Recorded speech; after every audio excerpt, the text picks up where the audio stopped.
Hello दोस्तों, स्वागत है हमारे नए वीडियो में। आज के वीडियो में हम लोग एक रोमांटिक ड्रामा मूवी का एक्सप्लेन करने वाले हैं। ये इस मूवी का दूसरा पार्ट है। इस मूवी के पहले पार्ट को हमने पहले ही एक्सप्लेन कर दिया है। पहले पार्ट की कहानी शॉर्ट में बताता हूँ। पहले पार्ट की कहानी कुछ इस तरह थी। टेसा जब अपने हाई स्कूल में जाती है तब वहाँ वो एक लड़के से मिलती है जिसका नाम हार्डिन था। टेसा का पहले से एक बॉयफ्रेंड होता है जिसका नाम नोवा था, लेकिन यहाँ आने के बाद उसे हार्डिन से प्यार हो जाता है और वो हार्डिन को अपने हॉस्टल के रूम में लेकर आती है और उसके साथ घपाघप करती है। एक दिन जब ये दोनों इंटीमेट हो रहे होते हैं तभी टेसा की मॉम उससे मिलने के लिए हॉस्टल में आती है और वो इन दोनों को रंगे हाथों ऐसा करते हुए पकड़ लेती है। ये देखकर टेसा की मॉम उससे बहुत गुस्सा होती है और वो उसे हार्डिन से दूर रहने के लिए कहती है, लेकिन टेसा अपनी मॉम की बात नहीं मानती है और वो हार्डिन के साथ लिव इन में रहने लगती है। एक दिन टेसा को ये पता चलता है हार्डिन जो भी उसके साथ कर रहा है ये प्यार नहीं बल्कि एक नाटक है, क्योंकि हार्डिन के दोस्तों ने उसे एक चैलेंज दिया था कि वो टेसा को पटाकर उसे अपने बेड तक ले आए। जब टेसा को यह सच्चाई पता चलती है तब वो हार्डिन से बहुत गुस्सा होती है। हार्डिन उसे यहाँ कहता है, हाँ मैंने ये चैलेंज एक्सेप्ट किया था, लेकिन मैं अब सच में तुमसे बहुत प्यार करता हूँ। लेकिन टेसा उसकी नहीं सुनती है और वो उसे छोड़कर चली जाती है और यहीं पर पहले पार्ट की स्टोरी खत्म होती है। अब हम लोग इस स्टोरी को दूसरे पार्ट में कंटिन्यू करेंगे। ये मूवी वहीं से शुरू होती है जहाँ पर इसका पिछला पार्ट खत्म हुआ था। वहाँ हम लोगों ने ये देखा था हार्डिन टेसा को एक लेटर लिखता है जिसे पढ़ने के बाद टेसा उसे माफ कर देती है। अब हार्डिन हमें इसके आगे की कहानी सुनाता है। वो कहता है ऐसा कुछ भी नहीं हुआ था। वो कहता है रियल लाइफ में कोई भी किसी को इतनी जल्दी माफ नहीं करता है और ऐसा सिर्फ कहानियों में होता है। इसके बाद हम लोग हार्डिन को देखते हैं। वो टेसा को बहुत सारे मैसेजेस करता है, लेकिन टेसा उसके मैसेजेस का कोई भी रिप्लाई नहीं देती है। वहीं दूसरी ओर हम लोग टेसा को देखते हैं। वो अपने ऑफिस जा रही होती है। आज ऑफिस में उसका पहला दिन है। ऑफिस के लिफ्ट में टेसा एक लड़के से मिलती है जिसका नाम ट्रेवर है। ट्रेवर भी इसी ऑफिस में काम करता है। वो इस ऑफिस में अकाउंट्स का काम देखता था। इसके बाद टेसा बॉस की सेक्रेटरी किम्बरली से मिलती है। वो टेसा को बताती है कोई भी इस ऑफिस में ज्यादा दिनों तक नहीं टिक पाता है, क्योंकि कुछ ही दिनों में उन्हें निकाल दिया जाता है। ये सुनकर टेसा काफी नर्वस होती है। यहाँ ऑफिस में टेसा को कुछ बुक्स दिए जाते हैं। टेसा का काम उन बुक्स को पढ़कर उनके रिव्यूज लिखना था। टेसा एक ही रात में तीनों बुक्स पढ़ लेती है और उनके रिव्यूज लिखकर वहीं पर सो जाती है। नेक्स्ट मॉर्निंग जब टेसा की आंख खुलती है तब वो देखती है सामने उसका बॉस बैठा हुआ है और वो उसके लिखे हुए रिव्यूज को पढ़ रहा होता है। अपने बॉस को देखकर टेसा काफी घबराती है। उसे ऐसा लगता है जैसे उसकी जॉब अब जाने वाली है, क्योंकि वो काम करते करते वहीं पर सो गई थी। लेकिन उसके बॉस को उसका काम बहुत पसंद आता है और वो उसकी तारीफ करता है। वहीं इधर हम लोग हार्डिन को देखते हैं। वो टैटू बनवाने के लिए एक टैटू आर्टिस्ट के पास जाता है। वहाँ वो टैटू आर्टिस्ट उसे कहती है टैटू बनाने के टाइम उसे थोड़ा दर्द होगा। दर्द कम करने के लिए उसे वो ड्रिंक्स ऑफर करती है, लेकिन हार्डिन ड्रिंक्स नहीं लेता है। वो कहता है उसे दर्द सहना अच्छा लगता है। असल में टेसा के साथ ब्रेकअप के बाद हार्डिन काफी उदास रहने लगा था और अब उसे खुद को हर्ट करना अच्छा लगता था। वहीं दूसरी ओर टेसा अपने कलीग्स के साथ एक कॉन्फ्रेंस में जाती है। यहाँ किम्बरली उससे ये कहती है आज रात यहाँ कुछ इन्वेस्टर्स आने वाले हैं। उन क्लाइंट्स को टेसा और ट्रेवर्स को संभालना है ताकि वो लोग इनकी कंपनी में इन्वेस्ट करें। इसके बाद रात में सभी लोग एक पार्टी में जाते हैं। पार्टी में ट्रेवर्स टेसा से ड्रिंक के लिए पूछता है, लेकिन टेसा उसे मना कर देती है। वो कहती है मेरे पास इतने सारे पैसे नहीं है कि मैं ये सब कुछ अफोर्ड कर सकूं। वो कहती है मेरी सैलरी काफी कम है और मेरे सारे पैसे ट्रैवलिंग में ही खत्म हो जाते हैं।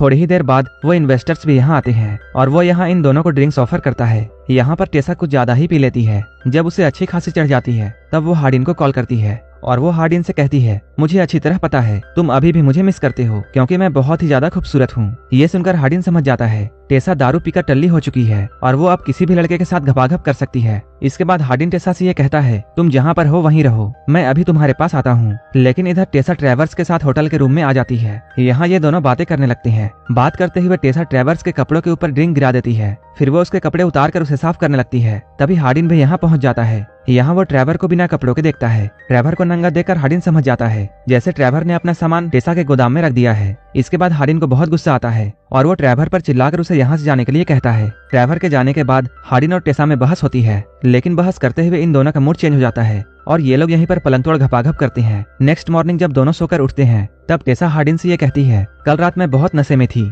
इसलिए मैंने तुम्हारे साथ घपाघप किया। यहाँ टेसा हार्डिन को गुस्सा दिलाना चाहती थी, इसलिए वो कहती है कल रात उसने दूसरे लड़के को भी किस किया था। इस पर हार्डिन टेसा से ये कहता है कल रात मैंने भी मॉली के साथ रोमांस किया था। ये सुनते ही टेसा को बहुत गुस्सा आता है और वो यहाँ हार्डिन को बहुत गालियां देती है और गालियां देते हुए यहाँ से चली जाती है। इसके बाद टेसा ट्रेवर्स से मिलती है और पिछली रात के लिए उससे सॉरी कहती है। इस पर ट्रेवर्स उससे कहता है कोई बात नहीं, उस वक्त सिचुएशन ही ऐसी थी। इसके बाद हम लोग हार्डिन को देखते हैं। वो लंदन के पास आकर उससे हेल्प मांगता है। पहले तो लंदन उसकी हेल्प करने से मना कर देता है, लेकिन हार्डिन के बहुत रिक्वेस्ट करने के बाद वो उसकी हेल्प करने के लिए मान जाता है। इसके बाद लंदन टेसा को मैसेज करता है। वो मैसेज में लिखता है अभी हार्डिन मेरे पास आया था और वो सच में तुमसे बहुत प्यार करता है। इसके बाद हमें पता चलता है पहले हार्डिन और टेसा जिस फ्लैट में रहते थे वहाँ टेसा का कुछ सामान बाकी है। उसे लंदन से ये मालूम चलता है कि हार्डिन अपने मॉम से मिलने के लिए लंदन गया है, इसलिए टेसा अपना सामान लेने के लिए उस फ्लैट में जाती है। वहाँ उसे बेड के ऊपर एक पार्सल मिलता है असल में टेसा का आज बर्थडे है, इसलिए हार्डिन ने उसे ये गिफ्ट दिया है। टेसा वो गिफ्ट देख ही रही होती है, तभी हार्डिन और उसकी मॉम यहाँ पहुंच जाती है। हार्डिन की मॉम टेसा को देखकर बहुत खुश होती है। कुछ देर के बाद टेसा हार्डिन से ये कहती है, तुमने अपनी मॉम को हमारे ब्रेकअप के बारे में क्यों नहीं बताया है। इस पर हार्डिन टेसा से ये कहता है,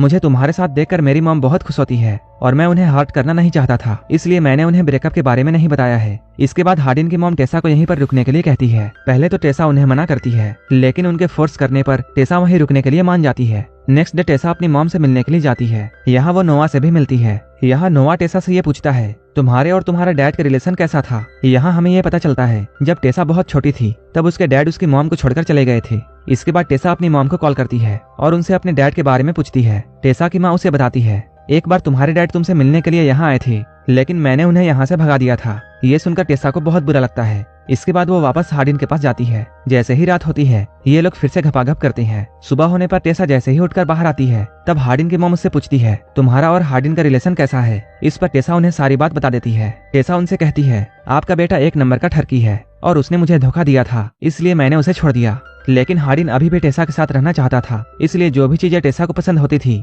हार्डिन टेसा के लिए उन सारी चीजों को करता था। अगले दिन टेसा के पास किम्बरली का कॉल आता है और वो उसे ऑफिस बुलाती है। यहाँ वो उससे कहती है उसे काम के लिए बॉस के साथ बाहर जाना पड़ रहा है, इसलिए टेसा को अब बॉस के बेटे का ख्याल रखना पड़ेगा। इसके बाद हमें कुछ दिनों बाद का सीन दिखाया जाता है। यह क्रिसमस का टाइम है, इसलिए हार्डिन टेसा को एक नेकलेस गिफ्ट करता है। गिफ्ट को देखकर टेसा हार्डिन से ये कहती है, मुझे ऐसा नहीं लगा था कि हम दोनों क्रिसमस तक साथ रह पाएंगे। साथ ही साथ वो इस गिफ्ट को देखकर काफी इमोशनल हो जाती है। यहाँ हार्डिन टेसा को संभालते हुए ये कहता है, तुम मुझे एक आखिरी मौका दो, इस बार मैं तुम्हें नाराज नहीं करूंगा। यहाँ पर टेसा हार्डिन की बात मान जाती है। इसके बाद ये दोनों फिर से यहीं पर पलंग तोड़ घपाघप करते हैं। नेक्स्ट डे हार्डिन के डैड एक पार्टी रखते हैं। वो इस पार्टी में हार्डिन की मॉम को भी इनवाइट करते हैं। हार्डिन भी अपने मॉम के साथ उस पार्टी में जाता है, लेकिन इस पार्टी में आने के बाद हार्डिन अपने डैड को देखकर बहुत गुस्सा होता है और वो इस पार्टी में ही अपने डैड से बहस करने लगता है। ये सब देखकर उसकी मॉम गुस्से से यहाँ से निकल जाती है। हार्डिन भी उनके पीछे पीछे आता है। उसकी मॉम यहाँ उससे कहती है, अगर तुम ऐसे ही गुस्सा करते रहे तब एक दिन टेसा भी तुम्हें छोड़कर चली जाएगी। अगले दिन ट्रेवर टेसा से मिलने के लिए आता है। वो यहाँ टेसा से कहता है उसका प्रमोशन हो चुका है और वो अब काम करने के लिए दूसरे ऑफिस में जाएगा। लेकिन ट्रेवर को यहाँ से जाने में अच्छा नहीं लग रहा था, क्योंकि उसे टेसा से प्यार हो गया था। लेकिन वो टेसा से ये बात नहीं बोल पाता है और वो यहाँ से बिना बोले ही चला जाता है। रात में हार्डिन और टेसा एक पार्टी में जाते हैं। इस पार्टी में मॉली भी होती है। यहाँ मॉली टेसा के इंसल्ट करने लगती है। इससे टेसा को बहुत गुस्सा आता है और वो यहाँ मॉली से लड़ाई करने लगती है। फिर हार्डिन टेसा को रोकता है और उसे वहाँ से उठाकर एक रूम में ले आता है। रूम में आने के बाद ये दोनों भयंकर घपाघप करते हैं। जब ये लोग पार्टी से जा रहे होते हैं तब हार्डिन अपनी एक पुरानी दोस्त से मिलता है। उसकी दोस्त हार्डिन से ये कहती है, कल रात हमारे बीच जो भी कुछ हुआ था तुम इस बात को छुपा कर रखना। लेकिन टेसा उसी वक्त यहाँ आ जाती है और वो भी ये बात सुन लेती है। टेसा को यहाँ ऐसा लगता है जैसे हार्डिन इस लड़की के साथ भी इंटीमेट हो चुका है। ये सुनने के बाद टेसा बहुत गुस्सा हो जाती है और वो गुस्से में यहाँ से जाने लगती है। लेकिन हार्डिन उसे समझाते हुए ये कहता है, तुम्हें कुछ गलतफहमी हुई है, मेरे और उस लड़की के बीच में ऐसा कुछ भी नहीं हुआ है। लेकिन टेसा उसकी बातों का यकीन नहीं करती है और उसे चिल्लाकर बहुत सारी गालियां देती है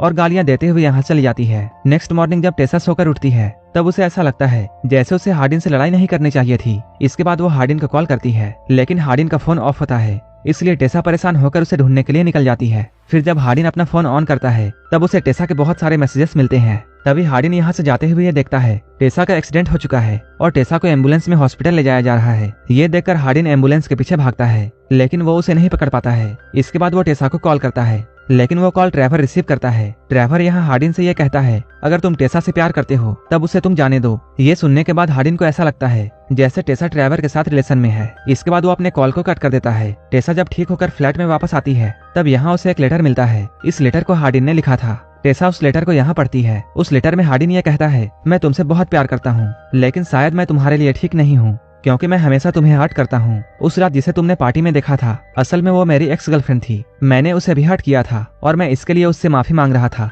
लेकिन तभी तुमने हमें देख लिया और फिर तुमने मुझे गलत समझा। लेटर को पढ़ने के बाद टेसा हार्डिन को कॉल करती है, लेकिन इधर गुस्से में हार्डिन अपना फोन तोड़ देता है। इसके बाद हम लोग टेसा और ट्रेवर को साथ में देखते हैं। यहाँ ट्रेवर टेसा से ये कहता है, उस रात जब तुम हॉस्पिटल में थी तब मुझे वहाँ हार्डिन का कॉल आया था। तब मैंने हार्डिन से ये कहा कि हम दोनों साथ में हैं, लेकिन अब मुझे ऐसा लग रहा है जैसे मैंने ये बोलकर गलती कर दी है, इसलिए प्लीज तुम मुझे माफ कर दो। तभी हार्डिन भी यहाँ पहुँच जाता है। फिर टेसा उसके पास आकर उससे सॉरी कहती है। यहाँ ये दोनों एक दूसरे को माफ कर देते हैं और ये दोनों फिर से रिलेशन में आ जाते हैं। मूवी के लास्ट में हम लोग ये देखते हैं यहाँ हार्डिन और टेसा एक साथ घूम रहे हैं। तभी एक आदमी यहाँ आकर टेसा से बात करना चाहता है, लेकिन हार्डिन उस आदमी को पकड़कर मारने लगता है। लेकिन तभी टेसा ये नोटिस करती है कि ये तो उसके डैड हैं। टेसा अपने डैड को देखकर यहाँ बहुत शौक होती है। यहाँ टेसा के डैड उससे क्या कहते हैं और इसके बाद टेसा और हार्डिन के साथ क्या होता है, ये हम इस मूवी के तीसरे पार्ट में देखेंगे।